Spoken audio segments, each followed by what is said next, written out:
Hello. Cannot hear you.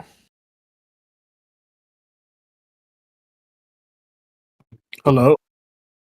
Double down. I can hear you, D40. Push to talk is probably like enabled by It's default. it probably is push to talk. Yeah, Discord loves push to talk.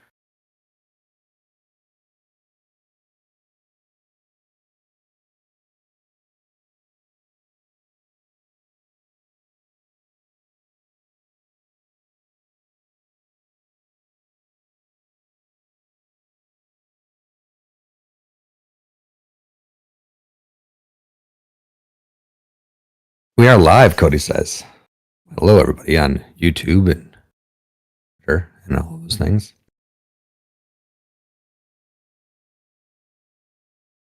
While Gov figures this out, no, it's okay. I hear you at all.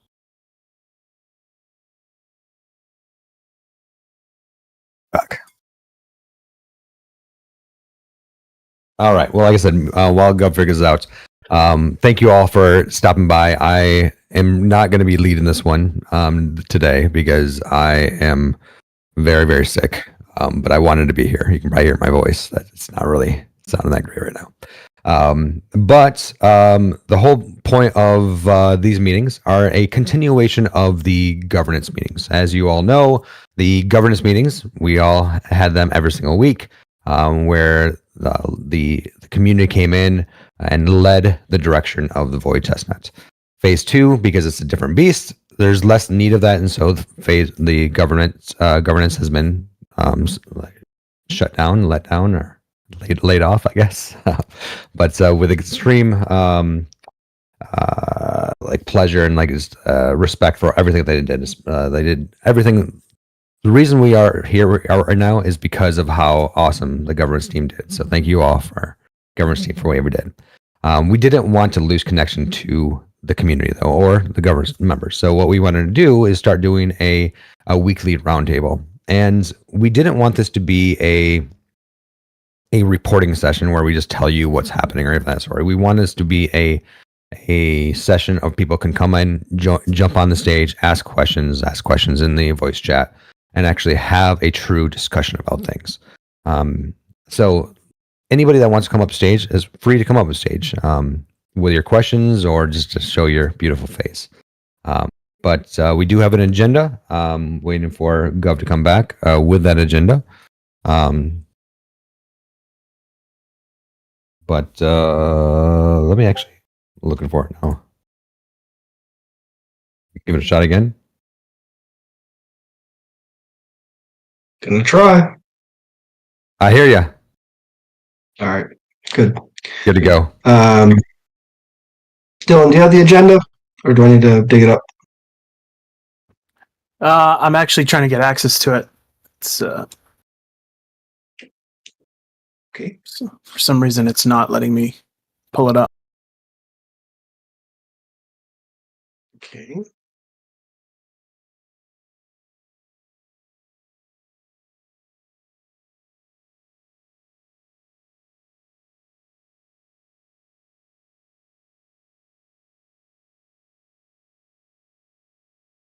Who created it? I didn't do the agenda.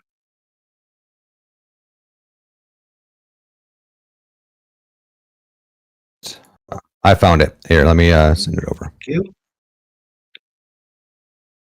Appreciate it. You. You. There you go.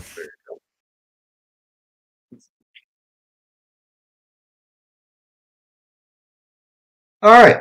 Is there a way to share it? 1 second. I never use Discord. Tape. Is there a share screen option here? Yeah, well, yes, there is.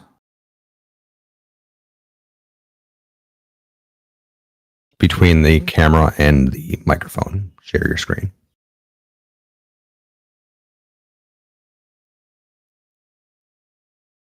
There we go.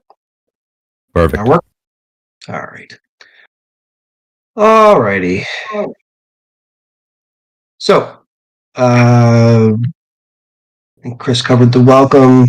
Purpose of the roundtable is to discuss phase 2 of the testnet, current happenings. So we've closed the book on phase 1. Appreciate everybody's efforts. It's been a remarkable process, and the amount of infrastructure and applications that have been built have been incredible. So we're excited about that. As I think most know by now, the foundation convened yesterday and approved certain announcements that are going to be published in due course today that give a lot of clarity about the phase 1 rewards and the mainnet allocations that have been earmarked for that. In a nutshell, 150 million mainnet VOI has been allocated for the testnet rewards. So if you have VOI and VIA in testnet phase 1 that was part of the scan, you'll be able to do some math to figure out what your allocation is going to be. We'll be publishing right after the foundation a pretty simplistic roadmap to help you figure out what your airdrop is going to be. It's pretty straightforward. Some of the things that I want to highlight for the phase 1, NFT Games was a huge success. Saw a number of projects do extremely well with social media engagement and just activity. Many of them did it different ways. But there's always, when you have a point system, you have those that stack up, and special shout out to Treehouse, Cone Mecca, and Gecko Fam for really just doing an amazing job of getting things going. So what is phase 2?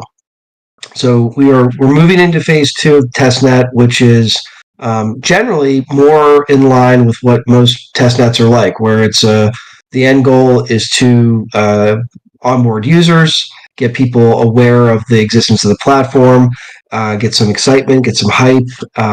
There will be a very different approach in phase 2 where the foundation will do an allocation essentially at the early stage, so parties will know what they're getting out of what they're putting in, as opposed to phase 1, which was the exact opposite.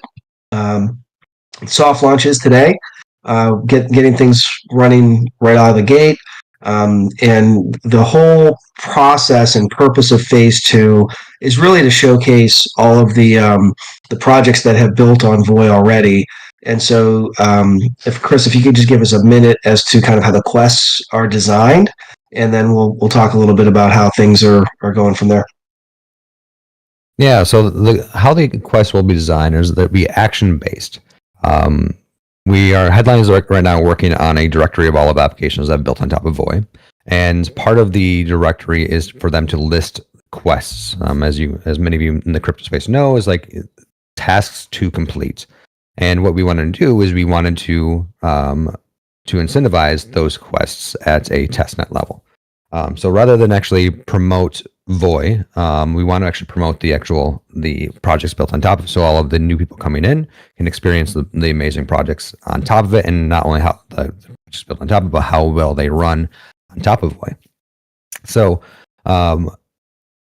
we're doing the soft launch has started today. Why it's a soft launch is because the only real quests that exist, and it's really not a lot of information out there, is just for node runners. Keep running your node, keep running your relay nodes. And those are in actions. And so we want to, of course, make sure that the network doesn't go down. But we'll be working towards a hard launch, which will be a much more a louder with marketing and a much clearer information as far as what are the quests, what are the projects, and there's all the excitement around there. We've been working with the teams already. They are listing the quests they want to actually complete, and it's up to them to actually track them. And at the end, they will deliver the quest or the things that they're actually tracking. So that's kind of like what the gist of it is. And the idea is that we want to cast a wide net rather than catch a small people. We want a lot more people to experience what VOI is. So the goal is for each of the applications to have touch points that get recorded, and individual users will be able to interact with the applications, earn points, and by extension earn mainnet VOI through an allocation that we hope will be announced in the coming days by the foundation as to what the allocation is for phase 2.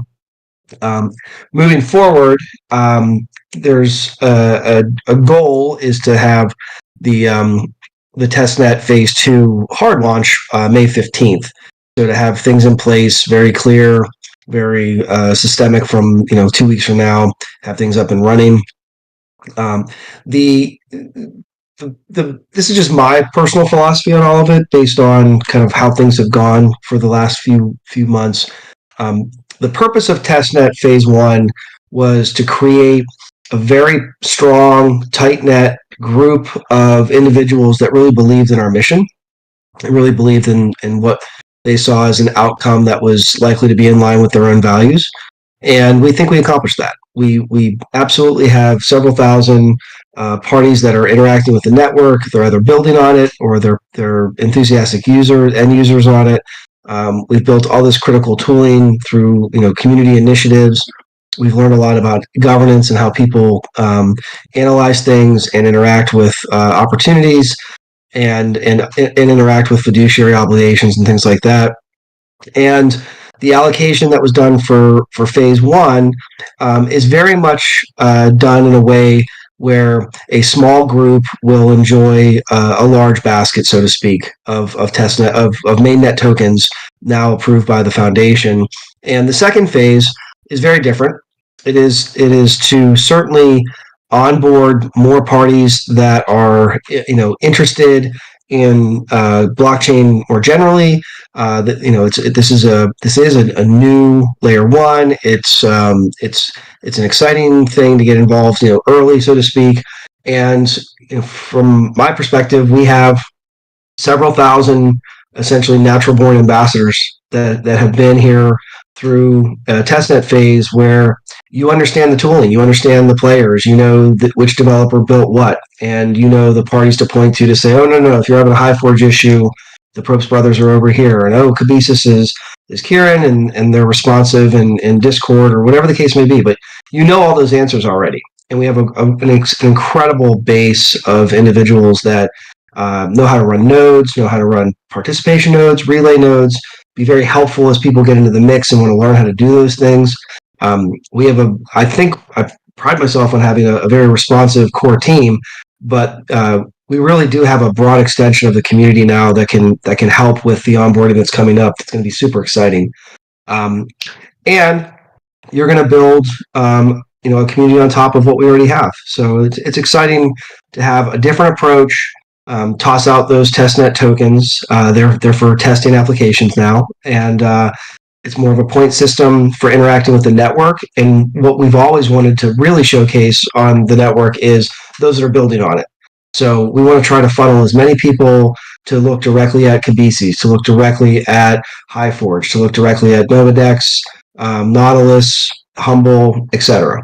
So as more and more people are getting onboarded, please showcase those applications, showcase the creators, all these NFT creators that believed in us, and just we'll see how phase 2 goes. But I'm really excited, and I see that some of the teams attending, I can't wait for them to join the stage and kind of showcase their approach to marketing, which is the altcoin edge that we in the foundation are now working with to promote the layer 1. So updates on urgent matters. Mainnet launch date. We've consistently pointed for over a year that we wanted to try to get this blockchain launched by the end of Q2 of 2024. And while that remains a possibility, it seems exceedingly unlikely. And the reason it's unlikely is there's no emergency to do so other than to try to hit your targets. And we have a variety of things in the works that are truly exciting and makes the orchestration of the launch much more sound. And so can't control everything and every external party that we're going to work with. Not the least of which is we've gotten sound advice from parties that you've done a great job of building a base layer of infrastructure and tooling. You have an incredibly active and engaged existing community. And now you need to 20 to 40x the size of that community to make a lot of things easier, whether it be centralized exchange onboarding, whether it be liquidity provider onboarding, things like that. And so, while we're going to strive to move as swiftly as we can, I personally see mainnet launch as more of a summer issue as opposed to next month issue. Chris, you can certainly weigh in on this, but I think that's it's a common question when mainnet, and I think that the answer is firming up more. Whereas we're a couple months away, but we're certainly not 2025 away. So it's coming, and we now have a foundation that's functioning and approving allocations and making a reality of mainnet tokens and the like. All of our legal entities are complete. They're put together in the Caymans, the British Virgin Islands, and the U.S. And now it's just a function of putting together all of the things that need to be done to make a mainnet launch be successful. Yeah, I just echo what you just said. At the same time, it's out of our hands now too. Now that these entities are created, they are independent entities that make their own decisions and bring their own expertise. So, yeah. All right. I don't see Benny. Is he still in transit? I think so. He's not here yet. All right. So then rolling into bullet 2. Current status, happenings of testnet phase 2, update on social and engagement campaigns.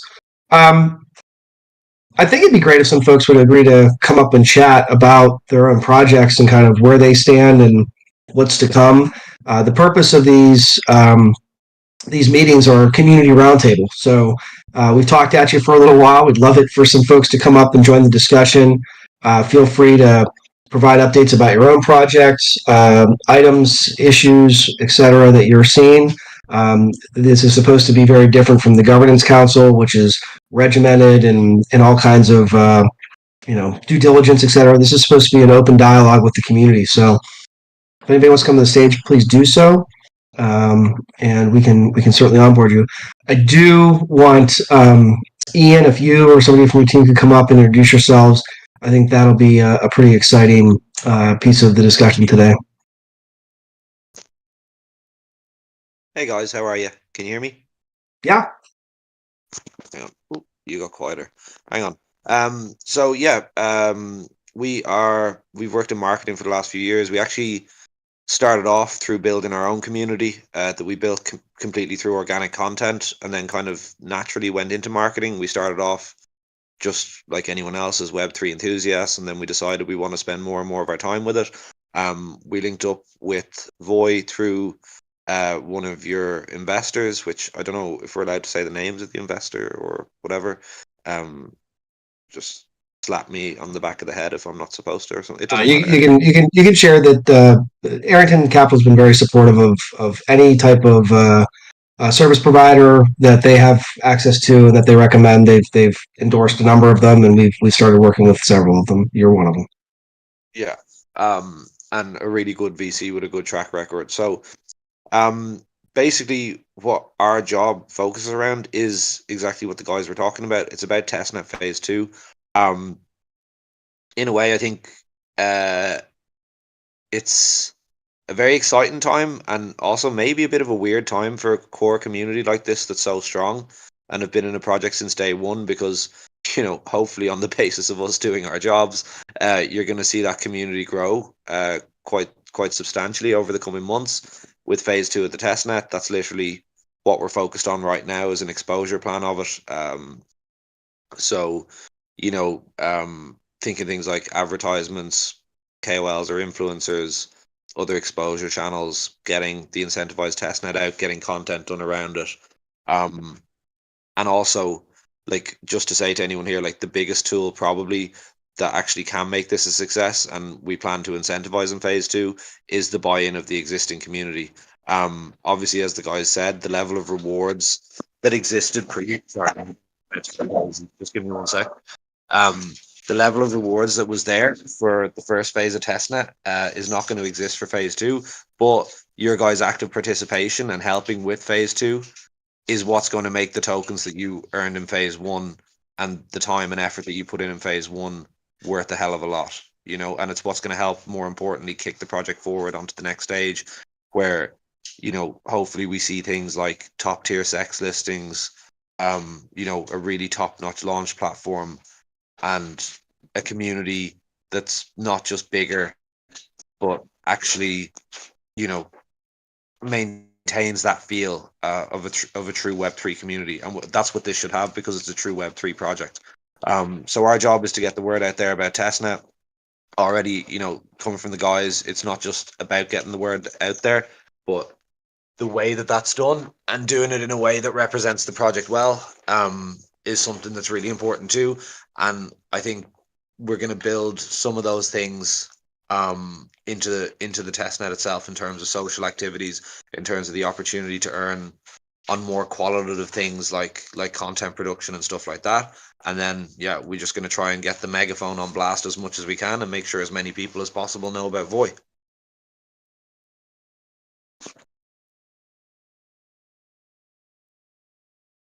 Awesome. Thank you, Ian.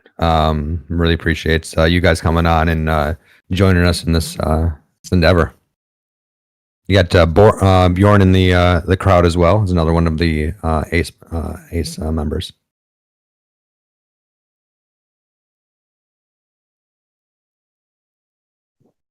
You're muted, Bill. Of course. Ian, are you able to speak about any of your prior projects, experiences in Web3? Yeah, like when it comes to like, I can hear myself now. On the anyway, okay. So sorry, I'm just getting feedback and I can hear myself. So yeah, one recent one that I think kind of was somewhat of a similar job was a decentralized security project we worked with. They had kind of quite a strong core community, very similar to Voy, that had been around for a long time. We ran quite a similar campaign for them, although not a layer one, was adapt. So obviously the testnet itself was much less heavy lifting. But yeah, I mean, I would say that community went from a total size, let's say across all socials, of I don't know, 8,000, 9,000 maybe when we got in the door. And if anyone wants information on this, actually, I think I could probably share a case study on it, to a size of almost 100,000 with 42,000 product downloads, which allowed them to go to listing, which will happen in the next few weeks, with kind of top tier launch partners, compared to obviously the stage where they were at before. Like at some point in Web3, you need to demonstrate numbers to people. A lot of projects fake those numbers, and unfortunately, when you run larger scale campaigns, there is part of that is unavoidable. People try to game it. People will always try to game the system and take advantage. But yeah, our focus will always be on growing the actual community and bringing in quality. So yeah. Thank you. I appreciate it. Super Synapse, you had mentioned you had some questions. Feel free to come up as a speaker or make a request. And that goes for anybody that has questions for Ian, for Chris, for me. We can certainly go back to the agenda, but happy to have field some questions at this time because I know we've touched on some pretty major items.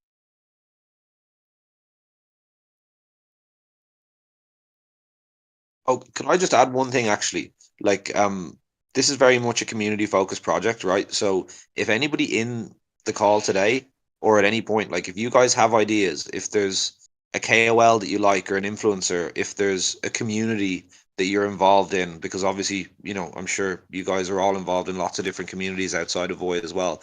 If there's somewhere that you think we should be shouting about Voy and that community should know about Voy, like tag me in the chat or drop us a DM and tag me and let me know you have, or Bjorn or D40, any of the guys, like any suggestions like that, like I'm 100% going to listen to and I will check them out, and actually would really appreciate.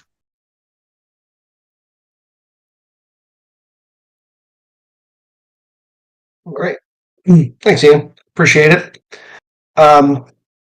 Chris, can you do a brief overview of the headline project as to how that's going to function? Yeah, working on it with headlines, so it's not ready yet. But the idea is that it's gonna be first thing that makes it very like an onboarding page where anybody new can come in, get their wallet, register their socials to that wallet address, because the main thing we want to do is to prevent against Sybil attacks. And of course, the more socials you attach to a wallet, the more real your identity becomes. And then it leads you to the directory. Actually, then it gives you a drop of voice so that you can actually use the actual network, and then it brings you to the directory of everything that can be done. Every project will have their own project page with a list of quests that they can do. One of the things that we are pushing for is to roll out quests over time, so they're not only available right at the start, so people can pay attention over the weeks, so that they can keep coming back and doing more things. This is both the on-chain actions and also social actions, so that we want to make sure that everybody follows the projects that are built on Voy as well. And so for the most part, some projects are that we're working with are wanting to do like time box quests. For example, HighForge wants the ability to really test out how much HighForge can handle, so that they're going to ask people to actually like mint an NFT, probably a few thousand of them or some of that sort, all at the same time, to see push that to the limit. But yeah, that's the gist of that. Actually, the other thing too that I'm asking Headline to build, I haven't built it yet, but said they would, is a feed. So that's once you are actually logged in and connected to the system, you will be able to see your own personal list of quests that you did, and then of course also new ones that pop up. Very cool. Shifting to a question that comes up pretty consistently is what's the mainnet governance? How is that going to function? What's the community's role? What's the core team's role? What's the foundation's role? And I guess the simplest way to put it is the current governance is we have an independently controlled and held foundation, which is responsible for making all the main decisions with respect to token allocations, etc. The core team's working with them directly to provide them with information and get things done. All that's being done out of kind of orientation of completion, get things advanced, get things moving. Part of our role, we as we see it, is drafting a full set of governance for community input and overview and review, and that process is well underway, and we intend to share it with both the community and the foundation over the coming weeks. And we expect the process to be somewhat lengthy to finalize how governance will work for the long term. In the short term, we will be shifting from kind of just get approvals, get things out there, make sure everyone's aware of the kind of the main items, the main issues that need to be addressed as far as like the testnet token allocation, understanding and knowing what the participation node rewards will be in mainnet, things like that. But when we get more to the nitty gritty of when there's going to be proposals and review and approval for grants, etc., we would expect there to be a streamlined process that fans out into a more robust checks and balances governance process. Conceptually, right now, we're envisioning 3 separate parties that will have input as to how a request becomes a funded grant. And generally speaking, there'll be a body that is a mix of community appointees, community elected parties, and core team members from the beginning, and most likely appointees of the core team. And that group will be the first line of review and dialogue. From there can be some checks against it, and then ultimately, not the least of which is to comply with regulatory needs, all items will have the final say will be by the foundation. And so the foundation will get full access to the review, the dialogue, etc., and then do a thumbs up or down on approval of those items. To get that done in a way that this community is comfortable with, it's going to take some time, effort, and energy to work through the nitty-gritty and the devil details. So we learned a lot from testnet governance. We also have learned a lot at looking at other governance models, and we're trying to put something together because somebody has to put pen to paper, and we think that we've got a pretty good starting point for review. But for the time being, it's about just making sure that this project is rolling in the direction that I think everybody agrees it needs to, which is a march towards mainnet. And Chris, do you have any thoughts on that? I think that's enough for now. The main thing is that we're really putting a lot of effort into what the final look is, and then there will be like steps in between now and then. I agree with that. All right. Open floor for community discussion and feedback. I would love it to have some folks come on up to the stage, share your thoughts, share your questions. Super Synapse. Here we go.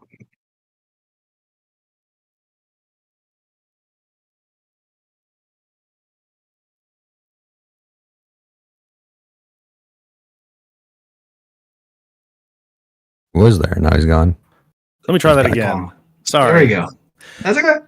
Okay, a few questions. And by the way, feel free to just cut me off because I have several questions. So if anyone else wants to come up, they can take my spot for a little bit. The first question I have, how can we stay productive during phase 2? So how can developers keep developing? How can, in my situation, I continue to produce videos? You know, what potential do we have outside of just doing the quests? That's a great question. As far as actually developers go, we are actually working with developers behind the scenes. The way we look at that is the incentives have already been applied via phase 1, and most of them are doing pretty well. The key with developers is actually bringing the users now. This is actually the point of getting users to try out their product and become sustainable. So we meet with the developers once a week now, and we talk about things like standards and just make sure that they have everything that they need. Now, as far as the content creation, things of that sort, this is where ACE comes in. They're going to be doing things to actually reward content creators. Okay. ACE, is that what you said? Yeah, Ian here is the head. Okay. Ian, yeah, Ian's my name. Yeah. So Ace is there any potential for the community to continue to create content and stuff, or is that all going to go through the ACE team from here on out? No. Like, Jesus, no. Hopefully, we'll be both. Like, so when it comes to content creation, like within the testnet platform, that's something we're looking to put into it and need to link up with the devs on. Obviously, when it comes to that, it's a little bit different than most tasks in terms of there's a qualitative aspect to it, as opposed to just, let's say your basic social tasks, or whether or not you connected, or, provided liquidity on a DEX, or did a swap transaction, or, you know what I mean, whatever it might be. So there's a few different ways we're looking at it. What we do want to look at as well is having an ambassador program. And yeah, like obviously creating content and shouting and making noise about Voi and making sure people know about it in other communities and in other places would be a big part of that too.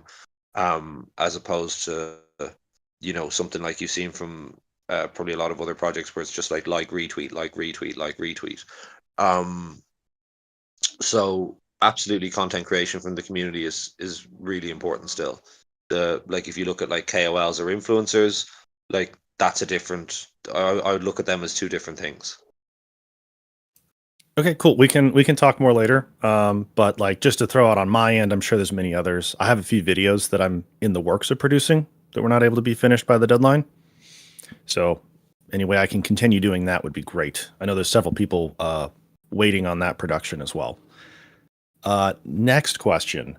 Is there any gauge on what we can anticipate the phase 2 allocation to be? Is this in the ballpark of the same, ballpark of half, ballpark of a quarter? Any kind of insight there that we would have?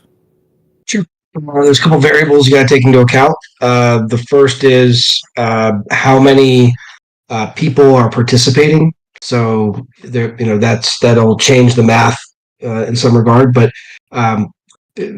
it's not been finalized by the foundation as to how much the allocation is for phase two, but I would expect it to be a smaller amount than the phase one. So the amount of tokens that are earmarked for phase two will be slightly smaller, but it'll be fanned out to a lot more end users. So 3,000 or so individuals participated in phase one and are sharing in 150 million tokens, or 1.5% of the overall token supply. Theoretically, let's say we get to 100,000 users in phase two that participated. Let's say it's 100 million, or 2/3 of the amount of phase one. But those numbers aren't finalized. But I would expect it to stack that way in some regard, where phase one was a lot of value input of parties contributing to the cultivation of the network, whereas phase two is kind of value output with the end user adoption and understanding kind of how this ecosystem works. So more or less, I'm hearing you kind of have an idea of how much you want to give a certain amount of people, and if that amount of people grows, the amount could grow as well. That's kind of the intention. If you have no, not really. Okay. The intention is we want growth, and that's what the design of the design of the phase is to drive growth. The amount of tokens that are allocated for it is based on an estimate. So phase one, it was based on an analysis of what happened. On phase two, there's going to be an estimate of what they think the output will be, and they'll earmark what they think an appropriate allocation is for that. We may not get 100,000 end users, we may get 50,000 users, but there's an allocation as to what should we put out there to incentivize the growth, as opposed to what should we have allocated to reward the creation. Yeah, Okay. I think put it in just different ways. That it's designed to grow. It's just that there's a cap. If for some reason we get 1 million users, we don't want to blow the entire market cap. Is the suggestion that we make. So at the end of the day, it's up to the foundation to decide what to distribute to at that point. But yeah, the idea is that the more users, the better. Okay, cool. And I'll just throw this out there. My opinion, I'd much rather see a specified allocation, and if less users participate, there's more for them. If more participate, it gets spread further. Maybe I was unclear. You're getting what you're asking for. Okay, sweet. Yeah. Another question along the lines of tokens on testnet. Is there any reason at all whatsoever to hold on to your testnet tokens? So for instance, if someone joins and I give them 1 million VOI to provide liquidity, let's just say, is there any reason why someone who has 10 million? No reason whatsoever to hoard them anymore. Okay, so give your VOI to whoever you want. Give your VIA to whoever you want. That's fine. So if someone provides liquidity for 1 VOI and someone provides liquidity with 10 million VOI, it doesn't matter. They provided liquidity. Is that kind of what I'm along those lines? Yeah. They check the box. Okay. I have a question for mainnet. What is the team's guidance on how their dedicated audience during testnet can participate in mainnet when all of our tokens are locked up? It's a good question. I think more will come out over time. Okay. Will locked tokens be applicable for any decentralized voting when mainnet comes out? Yes. It will be. You'll be able to actually produce blocks with the actual locked tokens as well. Okay. A question, and I'd love to get an answer on this. If you can't, I understand. Is there any information on what percentages are allocated when mainnet comes out? For instance, X amount is for the team to have, X amount is for was sold, X amounts for the community. Yes. All of that will be released soon by the foundation. Do you I have assume he means today. Okay, sweet. And a question I had along those lines, what are the thoughts with decentralized voting relative to the community allocation of 1.5%, we'll say, relative to the investors and teams holdings, 1.5% seems really low, and it seems very likely that the investors could very well hold more tokens than the community does. I mean, even if we sold 3%, we'd already be well above that. Any thoughts on how the community's vote will still matter when mainnet launches? Community will be getting access to, what's the percentage of distribution in year one? I believe it's 15%. Okay, so what I'm hearing then is the vast majority of the rewards are going to happen in mainnet relative to testnet in the first year. Yes. Okay. I will say that strikes me as really odd if we've been in testnet for a year and testnet only gets 10% of what will be given out in the first year to the community. I don't understand the basis for that, but because I've being part of the council, more information will come out with the actual information. It should probably make more sense then. Okay, cool. Yeah, I've never seen another chain launch in that manner. So this will be a very new, unique thing for me. If you have chains that have done it differently, we'd love to see the analysis. I'd be glad to talk about that. I don't know if it's too late. No, it's not too late to share the information that you think we've done this backwards. I'd like to know why you think it should be done differently, and we'll look at it. All right, we can talk about that later. And I'm just asking questions. I'm not really trying to be critique here. It may come along across that way. That's not my intention. Well, when you say that it's odd, that's not a question. Yeah. Well, it's just different. It's different. Anyway, another question. Is there any information on how much liquidity is going to be allocated during launch? Let's say mainnet comes out. Are we planning on like a 5%, 10% liquidity? Whether it's SEX, DEX, doesn't matter. That information will be coming all out from the foundation. That information won't be coming out today, though. That won't be closer to mainnet. Okay, cool. That's it. Thank you. Yep.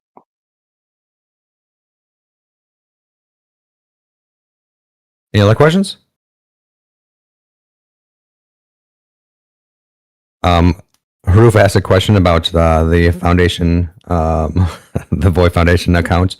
It was created recently, and apparently the way that they lock things down now is you can't really adjust them at all. So that should be changed. I really do think that Void found at 79700 is pretty catchy though. And your longer question, yes, I didn't know of this optional milestone, but I will do it if you want the Haruf. Mm-hmm. Especially the Chris will look deeply into the camera for 5 seconds of silence for the community. Okay, deal.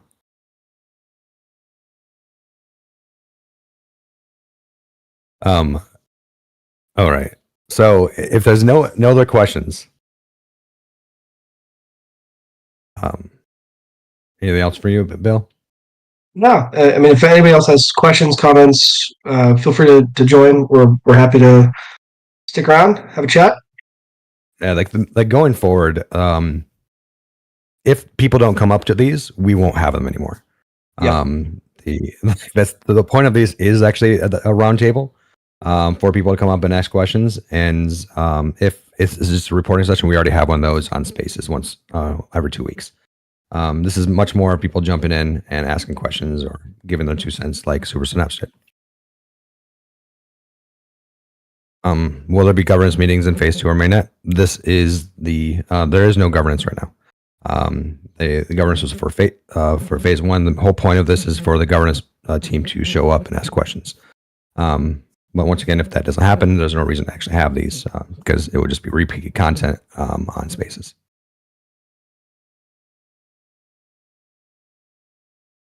Hello, I'd like to ask, when will the Void community get to have their first interaction or hear the foundation that's formed in the Cayman speak? I'm very curious to kind of know who that person is, hear from them, like how we heard from Altcoin Edge today. Is there like an expectation or a timeline on that? Chris, do you want to address it, or are you going to address it? Yeah, go for it. The independent director is known. His name's Glenn Kennedy. He's affiliated with an organization called Leeward. We absolutely can facilitate him attending a community roundtable discussion. The purpose of the Voy Foundation right now is to be very lean and very deliberate in its actions. So if people have conceptions that there's some superstructure of a foundation with a bunch of employees that are doing a bunch of things behind this community's back, that's just not the reality. There are things that we have generally put together for a system to get from testnet to mainnet, and part of that is the creation of the Voy Foundation, which is about a week and a half in, and they've gotten through a number of different barriers have been cleared through to have all the things ready to do that they can now start announcing token allocations. We're very mindful that people would like to know where the tokens are going. We're very mindful that people want to know how and when things are happening. And so we will ensure that people are aware of kind of the process that's been undertaken. I've banged this drum a number of times, and I'll do it again since we're all getting together. There's a reason why the governance council didn't vote on the number of tokens that you would get in mainnet, because you don't want to be a token issuer. And so it's through an independent, separate body that has legal protections that did an analysis and did an analysis taking into account how other layer 1 blockchains have allocated for certain tasks, none of which have a 75% allocation for community for a 20-year go forward, by the way. But the point being, it's not a game of shadows. We're glad to have Glenn join a meeting, get to know people, but he is not he's not in a role of actively going out and promoting the chain. He's literally a fiduciary that we gather information, we synthesize it, he analyzes it, and it's out of our hands, and he decides. And as I mentioned earlier, the goal is to get away from that singular autonomy, although it's wonderful when we just need to get a few things done that everybody's known about for a long time, to get to a phase where there should be some deliberation, some discussions, and we intend to include this community as part of the dialogue for the formulation of that governance. Sounds great. Look forward to meeting Glenn, and it's very nice to hear that we'll have that extra level of transparency. Voy does a great job, in my opinion, of being as transparent as possible at all stages, which I think is one of the main things that attracted me in the early days. So excited to see that going forward. I don't have a question. I kind of wanted to maybe share with like the general audience, if that's all right. If other people have questions, please. Okay, Please. Cool. Two things. In our final directors meeting, we came around. IRL was there, Zarmin was there, Scotty, a couple other people joined in, and we all thought about what would be good awards, like yearbook awards, for example, to kind of celebrate phase 1. So I'm not the best graphical designer. I'm working on some medals. I'm going to make some NFTs and distribute them out as like commemorative pieces. So this includes community members, council members, the core team. And if you have ideas of people who should get that extra shout out, please send me a DM or @message me. I'll make them up a medal and think of a good award category for them, or work with you to find that. And you'll see those on HighForge once I figure out Figma a little bit better. On a second note, I saw your first attempt. Yeah, it's. It's a work in progress. I'll put it that way. It's a work in progress. So all right, it's going to get better than that. Maybe there's a creator in the community that maybe could help you. I don't know. It's I'm interested in growing that, in learning how to do that a bit better. I learned how to do some blockchain coding, so now I can learn how to do some graphical design. I think it'll pay dividends in the future. Also, and this is more for the general council and the community. Yesterday, ArcPay GemsPay was the proposal name. We decided to call it ArcPay as it was a little more relevant, and GemsPay didn't mean a lot to many people. And it did pass, and right now, you thought Arc Pay was more relevant? Arc, like Gems Pay didn't necessarily have, it wasn't a double entendre, I guess I'll put it that way. And I saw the success of entendres based on Got Chubb, so I thought we'd lean more into that style of branding. It did pass, but in full transparency, yeah, it is not. It's not at a stage right now where we're going to have quests day one. We are pushing for some functionality for May 15th. But if I can, I'd love to just share with people what it looks like, because I don't expect you to go in right now and make your account and use it. But I would like to give people like a taste, and I know I wasn't there to talk about it during those governance meetings, so I'll just, a quick screen share, I'll just walk you through what the interface looks like and where you're going to see some improvements. But I can do that pretty quickly. And once again, kick me off if someone else comes up with some questions. You're doing exactly what we would have hoped people to do in this, Wilder. Proceed. Okay, cool. So this is the dashboard. This is after the login screen. You log in with your email address, and then you get sent a magic link. You follow that magic link from your email, and then you get logged into your dashboard. The first thing you do is you create an organization, and from there, you then go into your settings, and you're going to link an address. So this is my address, this is my main address. Importantly, though, you're able to add other users with other email addresses, so a business can share the account, or multiple creators can share the accounts and make listings under that account. You can add your fees for secondary listings, generate your API keys if you're using the SDK. I'll be working with Zarmian on that to get that over the line as well. We're going to be working on this all throughout the rest of testnet and into mainnet. We want to make this grow and be a staple product on Voy. But once you've done all that and you have an address linked up that you're going to be using for Kinesis, you then can make a listing. This is not pretty right now, but we have a lot of different transaction types, as you can see, and a lot of different sale types. So in here we have auctions, Dutch auctions, and sales. So this is going to be made beautiful. You're going to like coming to ArcPay to use it. It's going to be very intuitive. We'll have drop downs for the different IDs, things that will scan your wallet and give you a breakdown. But without getting into that, because that's probably the ugliest part right now, this is the listings page. So this shows you all the listings you have. If you had secondary listings, they would show up down here. You're able to go through and see everything you've made. It's status right now. So I can pull up one of our listings, and this is an example of the modal. This is pulled right off chain. It's not user uploaded.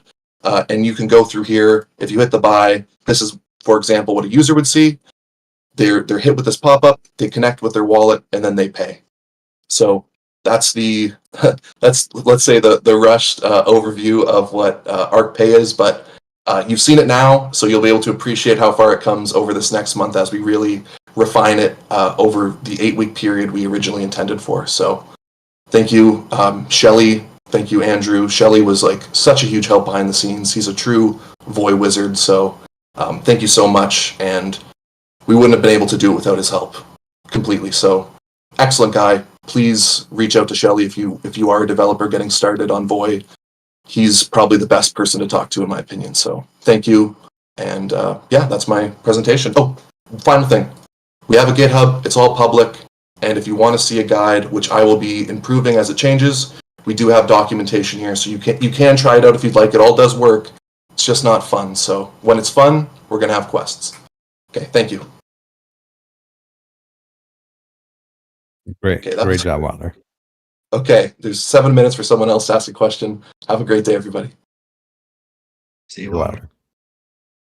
It really makes me smile to see the effort that people put in on making Voy awesome. So it really is, like, seeing where this will go to is going to be quite amazing.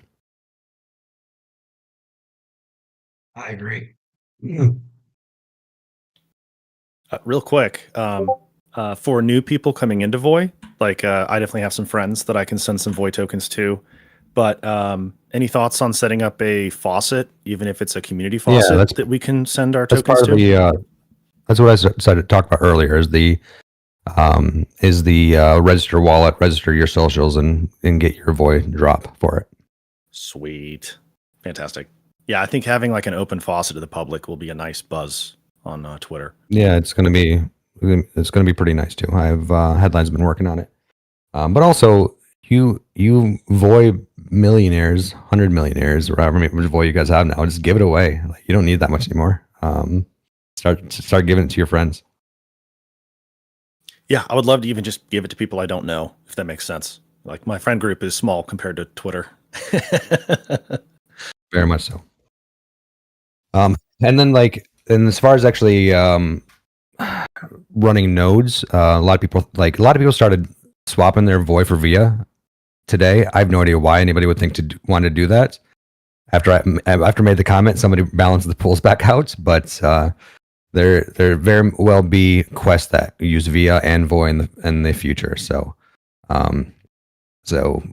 yeah, don't try to hoard Voy by any means. And then, in running actually nodes, there will be a cap to how much you can actually put on a node anyway. So don't try to actually drain the faucet just so you produce more blocks.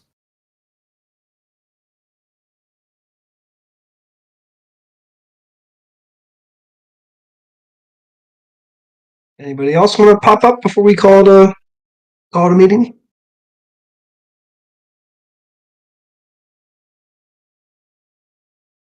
All right, hearing none. Appreciate everybody coming out. As I mentioned, there will be a publication today of two announcements by the Voy Foundation. I think they answer a lot of the questions that come up in here, but also in the spaces I was on last night. Once you have the information, it'll obviously spawn more questions. And frankly, we're trying to do our best, and we're trying to get things done in an organized fashion so people know what they're doing and what they get out of it. There will be a third announcement coming out, hopefully within the next day or so. This afternoon would be amazing, where our team has put together kind of an explanation and illustration document that will make it very easy for you to understand how things will function for you on a go forward for the AirNet drop for testnet phase 1. So appreciate everybody coming out. We'll definitely do this again next week. If anybody has questions or wants to participate in this next week, please, by all means, stop up and let us know. If you have questions in advance that you want to put on the agenda, you know how to get a hold of us. Thanks, everybody. And I promise I'll get better soon. We'll see. All right, guys. We'll see you.